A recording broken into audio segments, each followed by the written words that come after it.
Salut tout le monde, je m'appelle Péniel. J'aime beaucoup jouer au piano et chanter.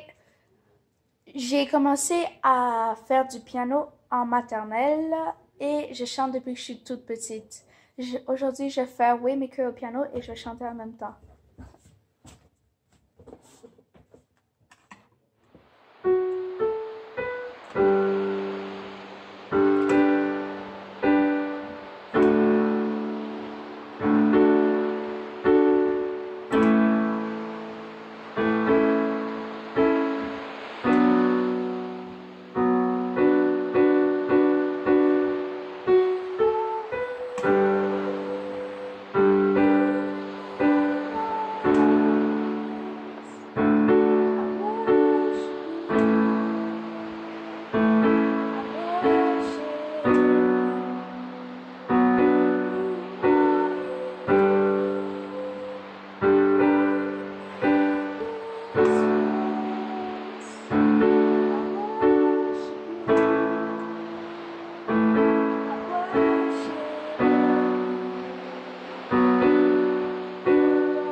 Merci. Bonjour tout le monde. C'est encore une grande joie et aussi un privilège que nous pouvons encore une fois nous rencontrer pour ce service en ligne. Nous sommes aujourd'hui le 31 janvier 2021. Cela veut dire que le mois de janvier arrive à terme et que nous commençons bientôt le mois de février. Qu'en est-il de tes résolutions pour cette nouvelle année 2021? Est-ce que tu continues encore avec tes résolutions? Tu as déjà abandonné ou sur le point d'abandonner?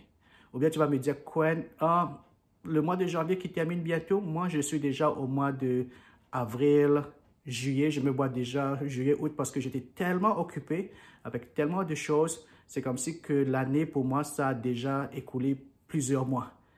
Peu importe là où tu es, je sais une chose, c'est que le Seigneur Jésus nous a dit que nous devons aimer le Seigneur notre Dieu de tout notre cœur, de toute notre âme, de toute notre force, de toutes nos pensées, et que nous devons aimer nos prochains comme nous-mêmes. Que nous puissions donc vraiment aimer le Seigneur Dieu et que nous puissions aimer nos prochains et que nous pouvons donc aussi exprimer cela, pas par des paroles seulement, mais aussi par des actes concrets. Nous allons entrer dans un temps de louange et d'adoration parce que le Seigneur, il est digne de recevoir toute la gloire, toute l'adoration. Notre frère Bill et notre sœur Eugénie vont nous conduire dans ce temps de louange. Ouvrons notre cœur et exprimons notre reconnaissance envers Dieu parce qu'il est digne. Soyez bénis. Amen.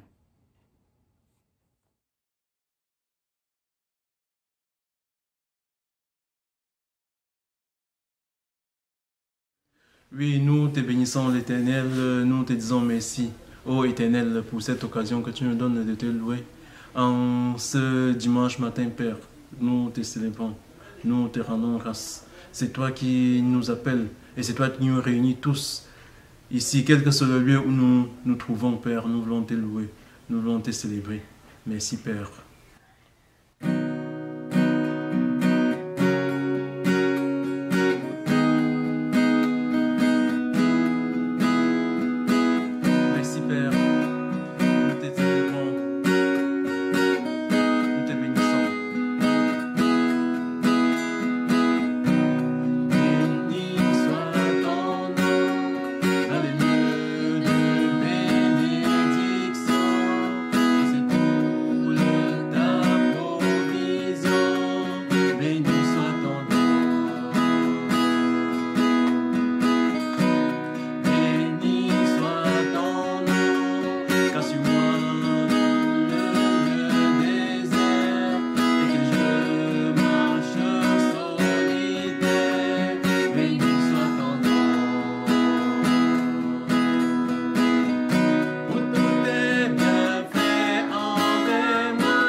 Merci Seigneur Jésus.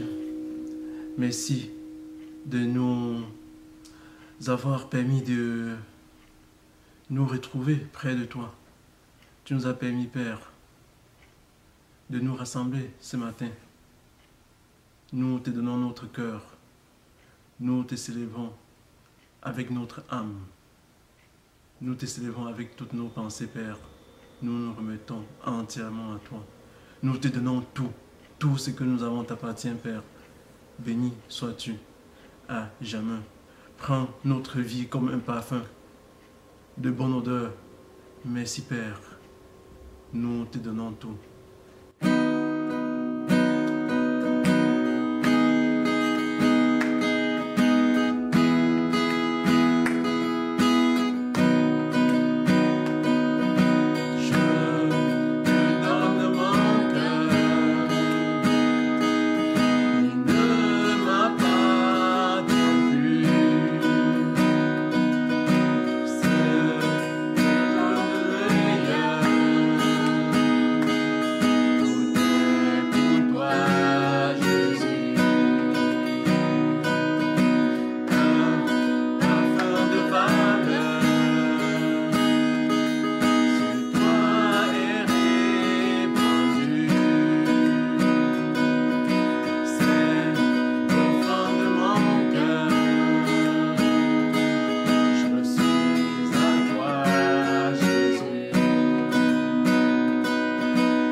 Oui, Seigneur, nous savons qu'avec toi, nous ne pouvons qu'être joyeux, qu'avec toi, nous ne pouvons qu'être libérés de toute chaîne.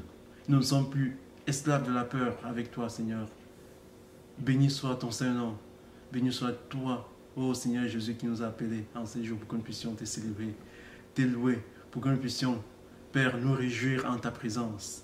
Nous voulons que chacun de nous prenne ces moments précieux pour être véritablement dans la présence du Seigneur, le louer et le célébrer. Et ensemble, nous avons déclaré qu'avec le Seigneur, nous ne sommes plus esclaves de la peur, car il nous a éblouis par ses mélodies. Merci Seigneur.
appelé par mon nom.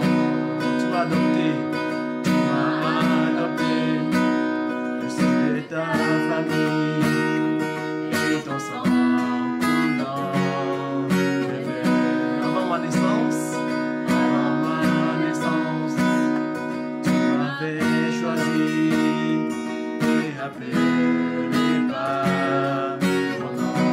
Tu m'as adopté, tu m'as adopté.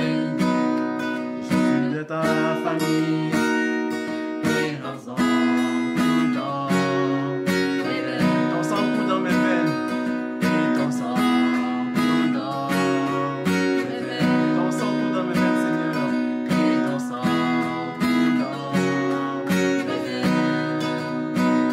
Je ne suis plus esclave de la peur. Je suis enfant de Dieu. Je ne suis plus esclave de la peur. Je suis enfant de Dieu.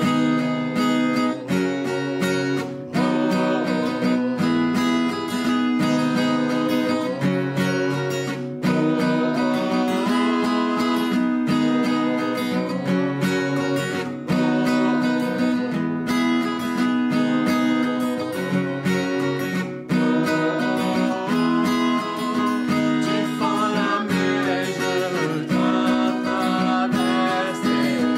Mes peurs se noient dans ton amour.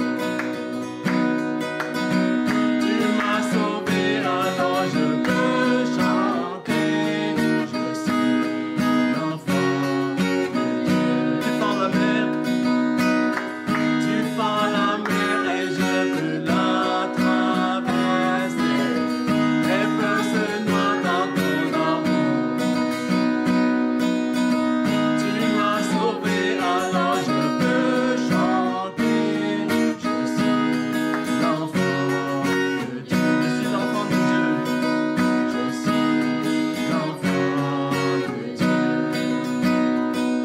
Je suis l'enfant de Dieu. Je suis l'enfant de Dieu. Je ne suis plus esclave de la peur. Je suis l'enfant de Dieu. Je ne suis plus esclave de la peur. Je suis l'enfant de Dieu. Je ne suis plus esclave de la peur. Oui, Seigneur, nous ne sommes plus esclaves de la peur. Nous sommes tes enfants, Seigneur.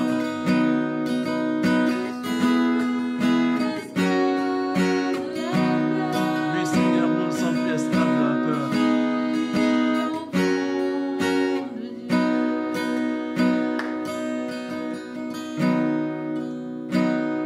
Oui, Abba Père, c'est toi qui as créé tout l'univers. Avant même que nous soyons conçus dans le sein de que nous soyons dans le sein de notre maman, tu nous connaissais, Père. Nous sommes à toi, Père. Nous sommes à toi, Abba Père.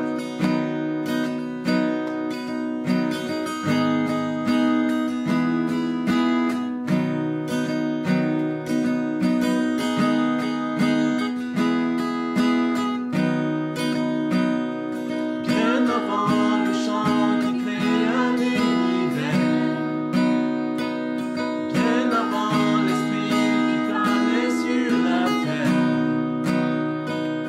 bien avant que tu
suis à toi.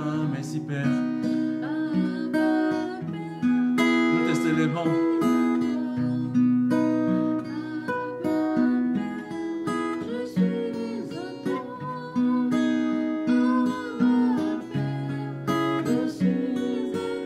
Abba Père, nous sommes en toi.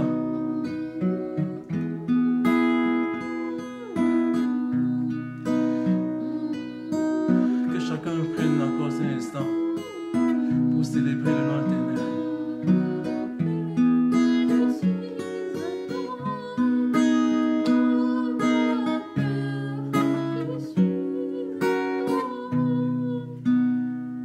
Merci Père. Nous te célébrons Père. Gloire soit rendue à toi Seigneur Jésus. Amen. Merci.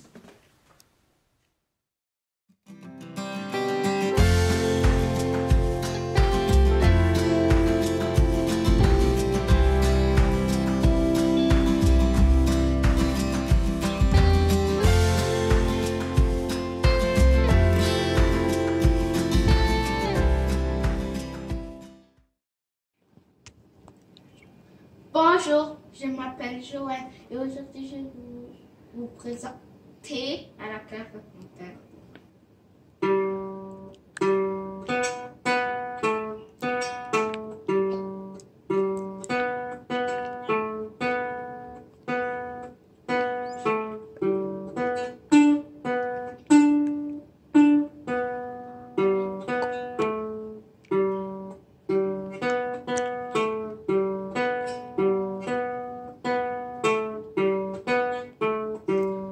Merci de m'avoir écouté.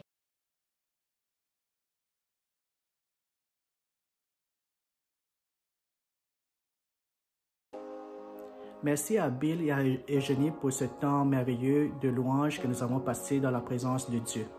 Le moment est venu maintenant pour les dîmes et les offrandes. Vous allez voir les instructions en ligne qui seront données sur l'écran. Je sais que pour le mois de janvier, pour plusieurs personnes, ça peut être difficile financièrement parce qu'il y a eu beaucoup de dépenses au mois de décembre et puis janvier, c'est le début de l'année.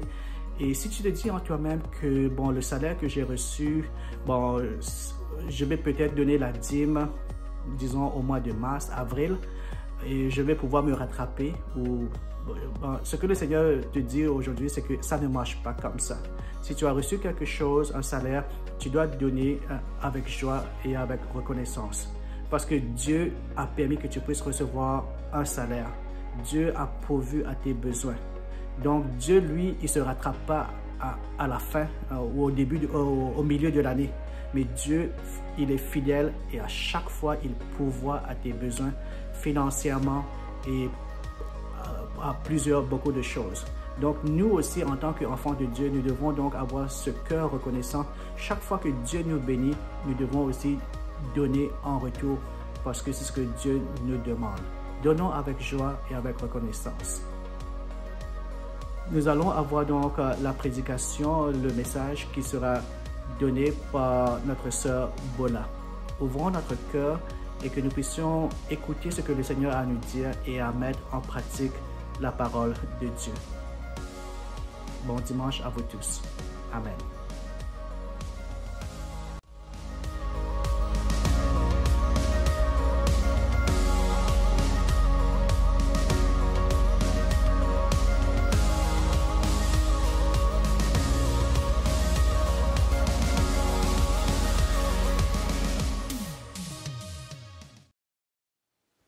Chers frères et sœurs, bonjour. Pour ceux qui ne me connaissent pas, mon nom est Bola et je fais partie de l'Église des Nations. Ce matin, j'aimerais revenir sur une parole que le Seigneur, un thème qui revient souvent ces jours-ci, qui est l'alignement avec la pensée de Dieu. Bien-aimés, la Bible nous dit qu'un homme est comme il pense. Nous réagissons en fonction de ce que nous pensons. Ou nous ne réagissons pas justement à cause de ce que nous pensons. Le Proverbe 23, verset 7 dit « Car il est comme les pensées de son âme. Mange et bois, te dira-t-il, mais son cœur n'est point avec toi. » Et nous voyons ici, dans le Proverbe 23, un exemple d'un homme qui peut dire à son prochain, « Mange et bois avec moi, on est ensemble. » Mais un homme peut dire cela sans que son cœur ne soit avec son frère.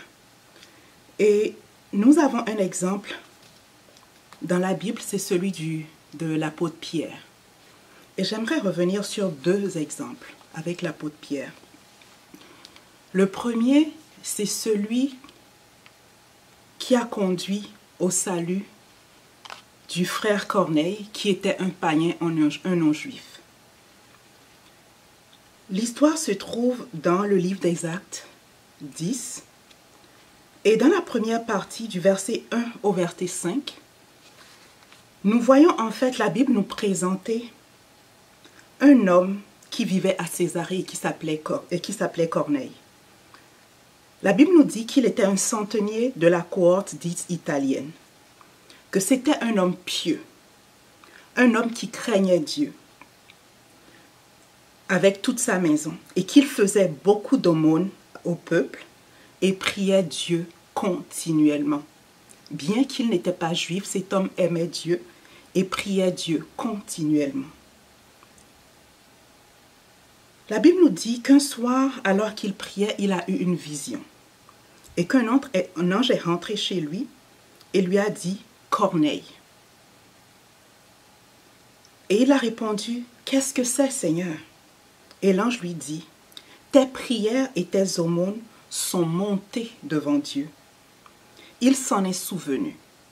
Envoie maintenant des hommes à Joppé et fais venir Simon nommé Pierre. » Donc, on voit dans le plan de Dieu, Dieu qui veut bénir quelqu'un qui l'a prié, quelqu'un qui l'aime, mais qui n'est pas juif.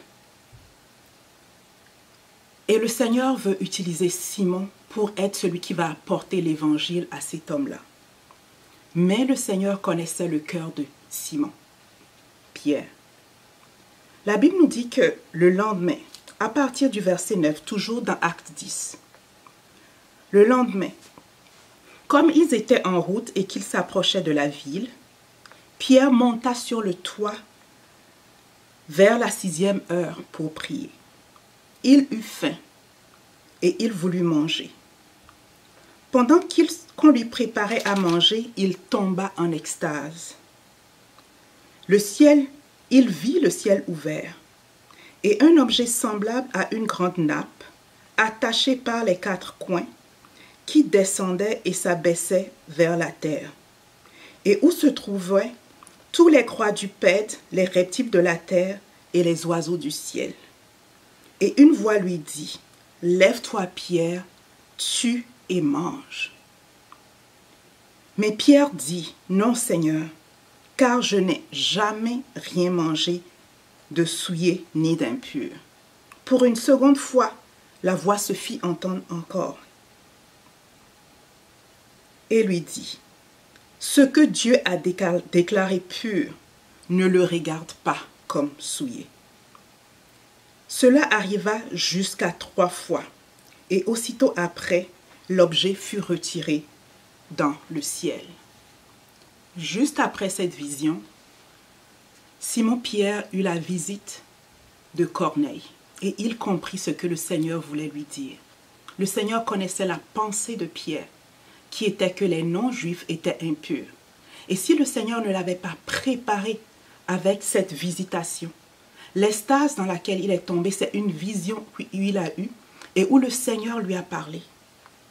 Si le Seigneur ne l'avait pas préparé, si le Seigneur ne connaissait pas ses pensées, Corneille, cet homme qui aimait Dieu, mais qui n'était pas juif, et pour lequel Christ aussi est mort, n'aurait pas eu un bon accueil de Pierre.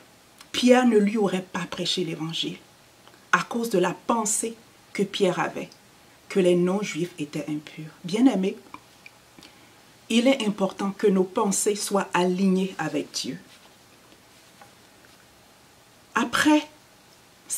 Pendant cette visite de Corneille, non seulement Corneille a été baptisé, mais il a été aussi baptisé dans le Saint-Esprit. Et Dieu lui a donné tout ce qu'il avait donné à l'Église. pas fait de différence entre Corneille et les autres chrétiens. Mais ce n'était pas seulement Pierre qui pensait comme ça, c'était aussi les autres frères chrétiens. Et il a fallu que Pierre prenne la défense de ce qu'il avait fait. Donc, on voit toujours dans Acte 10, du verset 34 au verset 35, Pierre qui dit, « Alors Pierre, ouvrant la bouche, dit, « En vérité, je reconnais que Dieu ne fait point acception de personne, mais qu'en toute nation, celui qui le craint et qui pratique la justice lui est agréable. » Donc, on voit Pierre ici défendre ce qu'il a fait et défendre le fait que Dieu aime aussi les non-juifs. Bien-aimés, je vais maintenant vous présenter un autre événement qui est arrivé après ce premier événement où le Seigneur avait déjà parlé à Pierre, où le Seigneur lui avait clairement montré qu'il ne faisait pas de différence entre les Juifs et les non-Juifs. Et cet épisode, on l'a dans le livre de Galates 2, à partir du verset 6. Galates 2, verset 6, on a Pierre qui parle, et qui parle encore du fait que Dieu ne fait acception de personne. Et après ça, à partir de Galates 2, 11 à 17, Paul nous présente une situation où il a dû reprendre le Pierre. Et je vais vous lire cela. « Mais lorsque Céphas vint à Antioche, je lui résistais en face, parce qu'il était répréhensible. En effet, avant l'arrivée de quelques personnes envoyées par Jacques, il mangeait avec des païens. Et quand ils furent venus, il s'esquiva et se tint à l'écart, par crainte des circoncis. Avec lui, les autres Juifs usèrent aussi de dissimulation, en sorte que Barnabas fut même entraîné par leur hypocrisie. Voyant qu'il ne marchait pas dans le droit chemin selon la vérité de l'Évangile, je dis à Céphas en présence de tous. Céphas, c'est toujours Pierre qui a appelé Céphas. Si toi qui es juif, tu vis à la manière des païens et non à la manière de juifs, pourquoi forces-tu les païens à judaïser? Et après cela, il explique comment est-ce qu'en Christ, nous sommes tous justifiés par la foi. Bien-aimés, le Seigneur avait parlé à Pierre. Le Seigneur lui avait montré clairement qu'il ne faisait pas de différence. Et pourtant, quelque temps plus tard, on voit Pierre qui mange avec les frères. Et quand il voit d'autres Juifs arriver, il se retire et il se tient à l'écart. Bien-aimé, qu'est-ce que Pierre pensait dans sa tête? C'est-à-dire que même quand Pierre mangeait avec les frères, ce qui avait au-dedans de son cœur est sorti. Quand face aux autres, il s'est retiré des frères qui n'étaient pas juifs.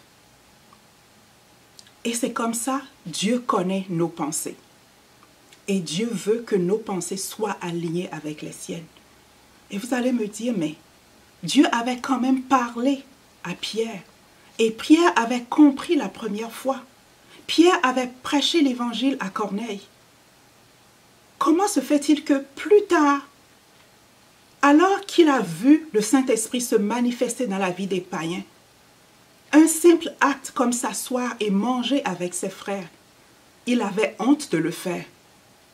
Et il s'est retiré à cause de ce que les autres allaient penser. N'avait-il pas défendu ce qu'il avait fait la dernière fois? N'avait-il pas expliqué que Dieu ne faisait acception de personne? Une fois encore, Proverbe,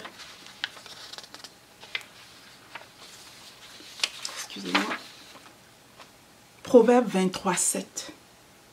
Car il est comme la pensée de son âme. Mange et bois, te dira-t-il, mais son cœur n'est point avec toi. Bien-aimés, cet exemple nous montre comment est-ce qu'il est important que nous laissions Dieu agir en nous et changer notre pensée Pas juste en surface, mais en profondeur.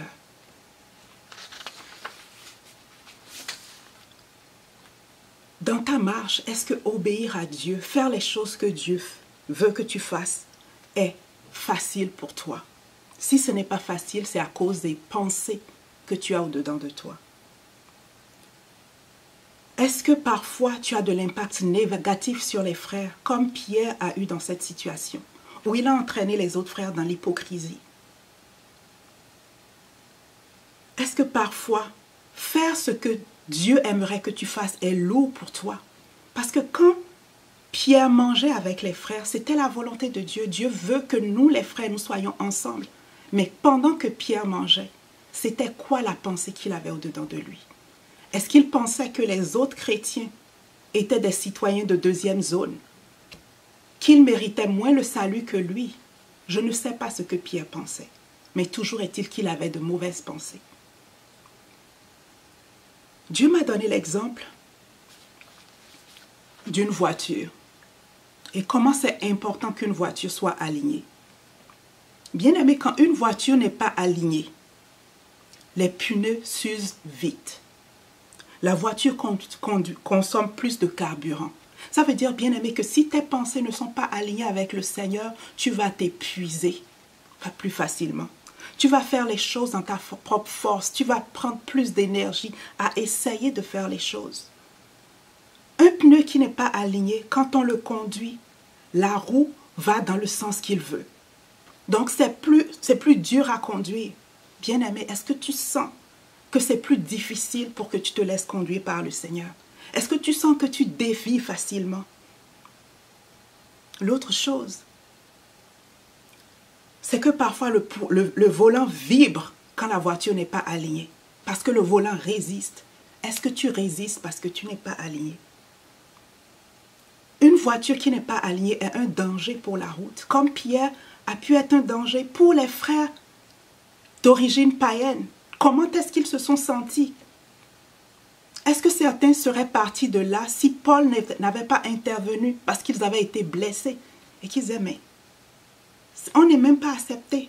Est-ce qu'on peut croire que Jésus nous a vraiment acceptés si nos frères ne nous acceptent pas? Un autre exemple dans le corps humain, notre colonne vertébrale.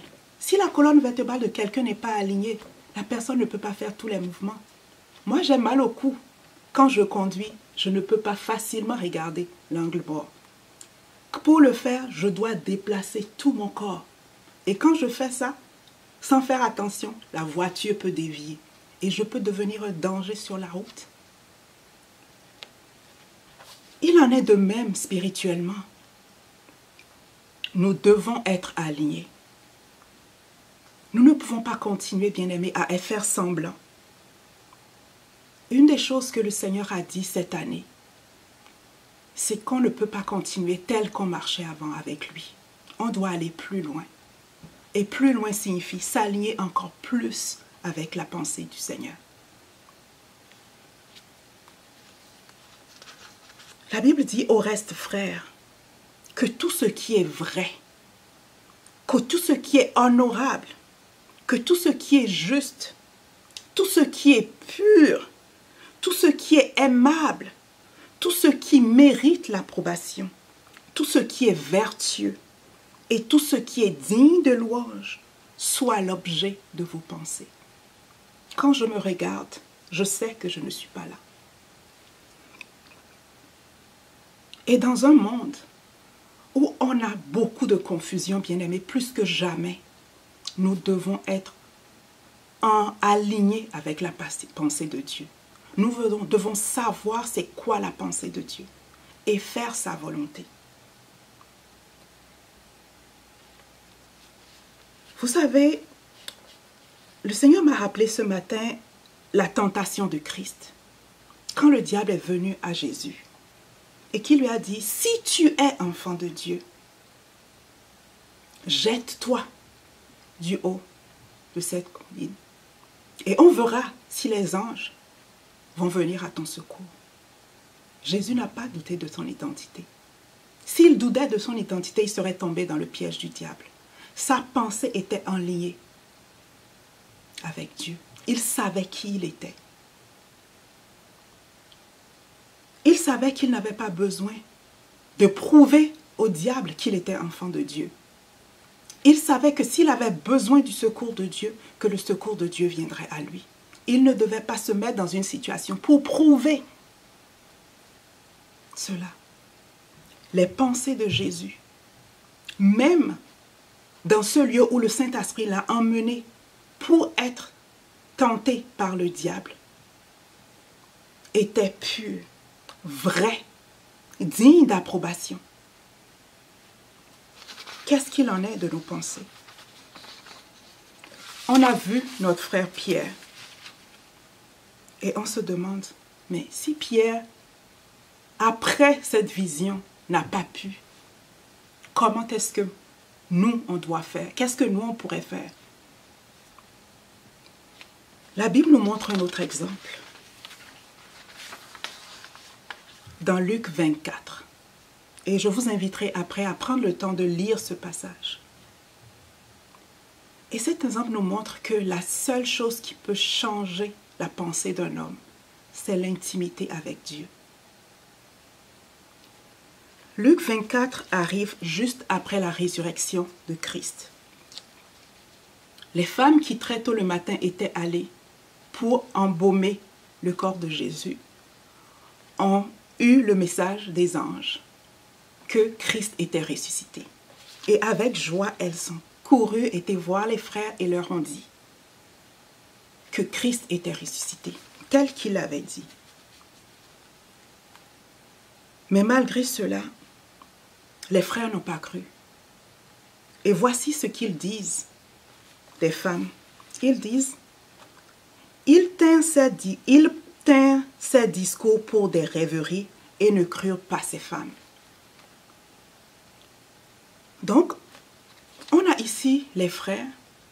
Pourtant, Jésus avait quand même dit plusieurs fois. Jésus avait quand même dit plusieurs fois qu'il allait ressusciter. Il va à la croix, il ressuscite. Les femmes l'ont vu. Elles ont entendu les anges.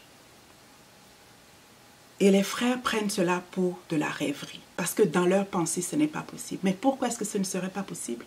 Elles ont vu Jésus ressusciter des morts. Elles ont vu Jésus faire des miracles. Ils n'ont pas cru.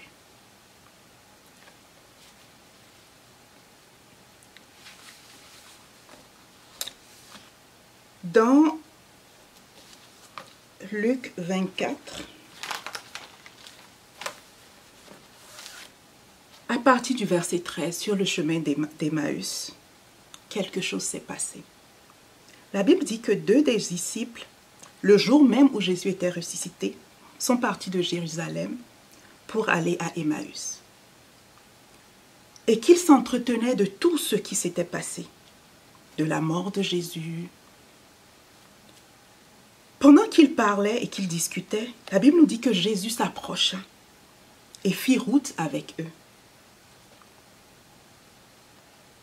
La Bible nous dit, mais leurs yeux étaient empêchés de le reconnaître. Le verset 16.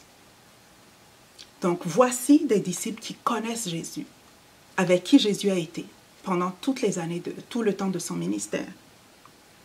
Et Jésus vient, mais ils ne le reconnaissent pas. Leurs yeux étaient empêchés de reconnaître Jésus. Et Jésus leur dit, de quoi vous entretenez-vous en marchant pour que vous soyez tout tristes? Donc, on nous remet en contexte. Ces disciples étaient tristes. Ils ne croyaient pas en la résurrection. Ils étaient dans leur propre pensée. Et nous allons voir c'est quoi leur pensée.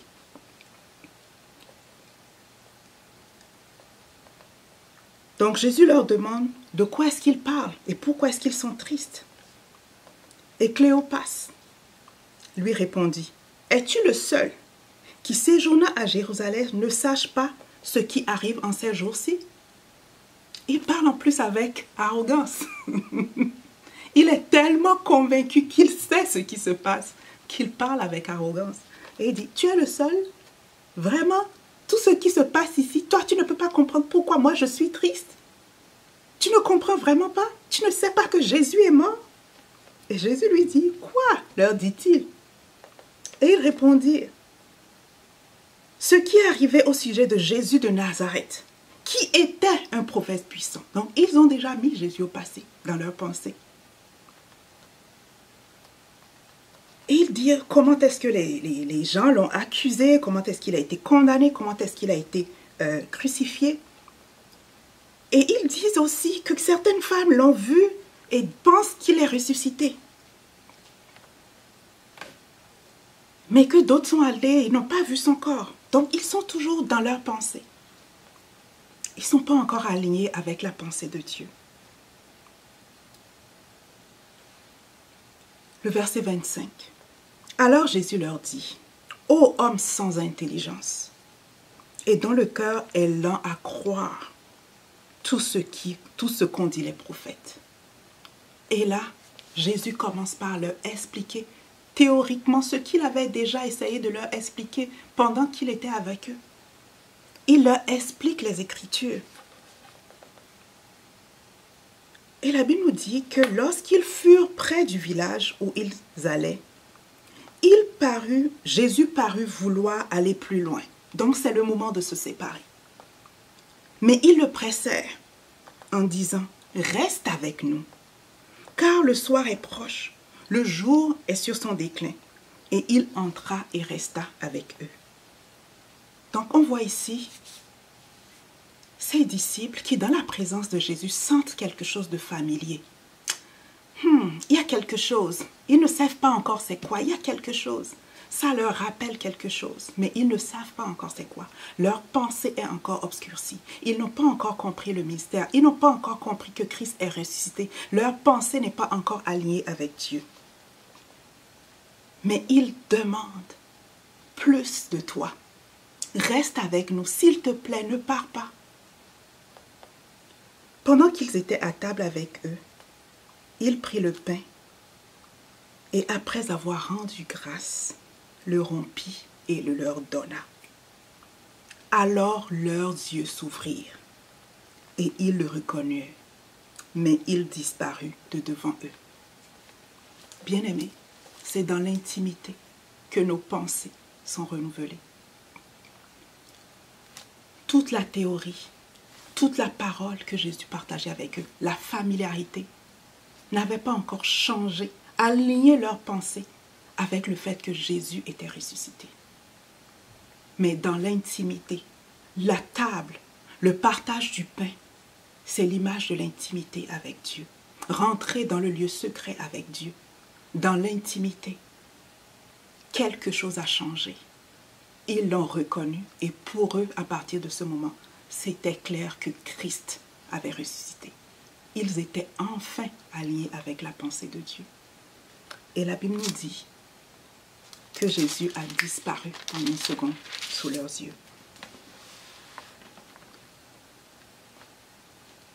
Et ils dirent, le verset 32, Luc 24, verset 32, « Notre cœur ne brûlait-il pas au-dedans de nous lorsqu'il nous parlait en chemin et nous expliquait les Écritures? » Bien-aimé, peut-être que ton cœur brûle au-dedans de toi quand tu entends la parole de Dieu. Mais tu as besoin de presser plus. À un moment donné, Jésus a besoin que comme ses disciples l'ont pressé de rester avec eux, que tu le presses pour rentrer dans l'intimité.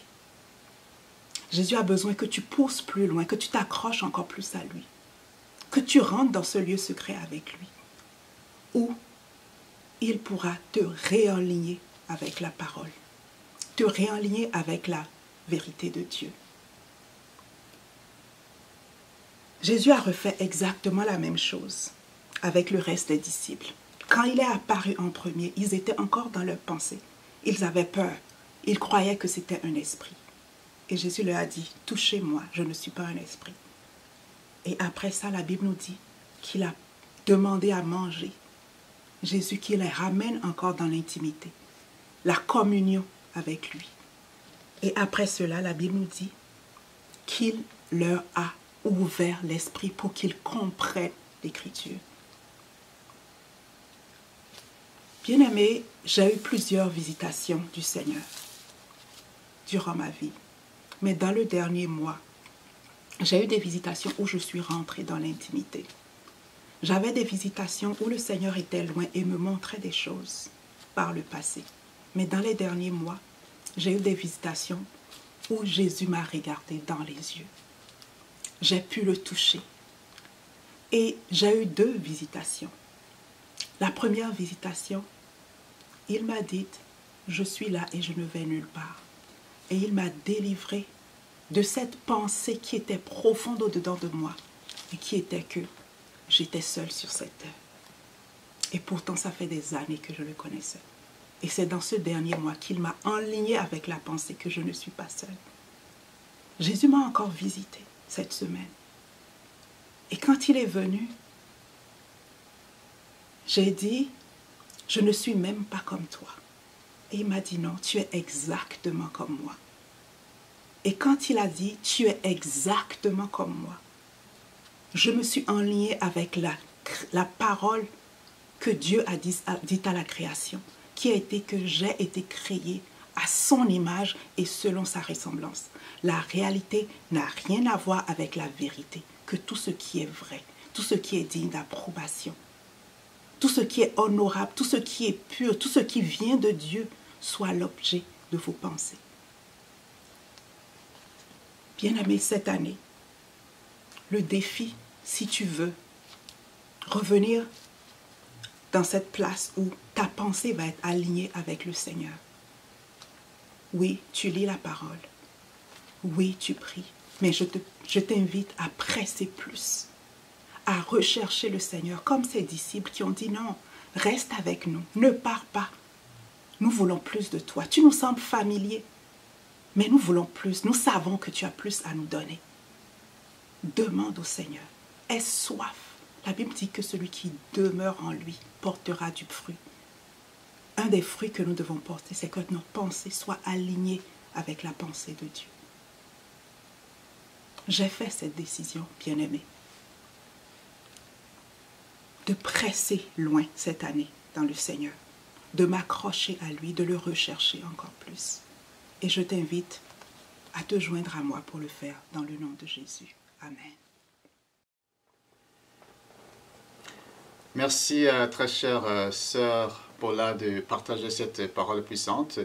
Et je sais que tout le monde a été touché et que le Seigneur veut que nous ne soyons pas juste très touchés, mais que nous puissions changer quelque chose dans nos vies.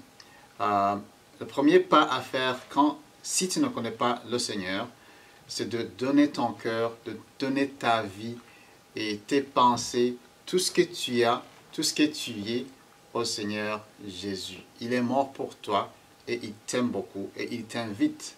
Il veut que tu sois son ami, il veut être ton sauveur, il veut être ton maître, il veut être le seul qui guide ta vie.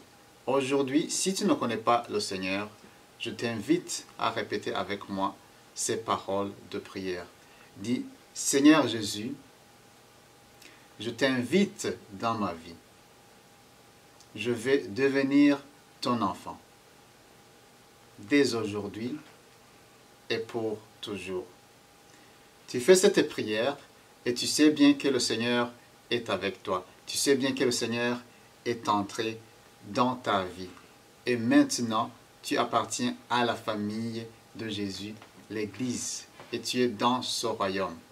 Et il y a une joie profonde dans nos vies, dans nos cœurs, de connaître que tu es un enfant de Dieu et que tu es dans sa maison. Et au ciel, il célèbre pour cela. Alors, on va faire des pas ensemble, on va marcher ensemble. L'Église, c'est ta nouvelle famille qui est avec toi. Merci, sois béni et tout le monde soit béni et passez une très belle semaine. À la fois prochaine.